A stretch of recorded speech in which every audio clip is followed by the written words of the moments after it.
Yeah, what's up? My name is JPC again, yeah. Pakinggan nyo na lang ulit.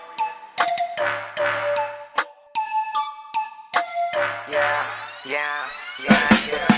Kinukwento lang karanasan na bang minamasdan yung mga tao sa paligid, tema ko pinakinggan. Kung usapan lang sagadan, pwede mo akong asahan. Kinukumpleto mga kulang kahit di mo ko samahan. Bawat galaw ay agad-agad ko na yung pinaplano, kaya malinis lahat ng aking mga tinatrabaho. Sa larangan nangangapapa pero dance matatalo. Sa daming puyat na inutang buhay, dapat ay mabago. Salamat sa nakaraang karanasan na nagpatibay sa aking pagkatao at unti-unti nang humuhusay. Walang peke sa mga sinabi ko, lahat yung tunay. Yung talento ko mahirap puksain, maladalisay. Pare yung katamaran, hindi kasi yan minamana. Kaya kilos na agad para yung buhay sumagana. Sarilihin mo lang galaw, di na kailangan na umasa. Pilitin mo makapanek sa pangarap, may pag-asa. Kaya ano pang hinihintay, repa tayo na dyan. Sige tuloy lang sa pangarap tapos bagaliyaban. Huwag mo kasing tularan yung sa kwento na tamat siwan. Mag-focus ka lang sa hangarin, dapat lang nagalawan. Daming pagkakamali pero hindi pinagsisiyan. At nang dahil doon mas marami pang akong natutunan. Mga di makapagsalita yung mga pegi na bulunan. Nang sarap putukan ng 45 tas sabay tabunan.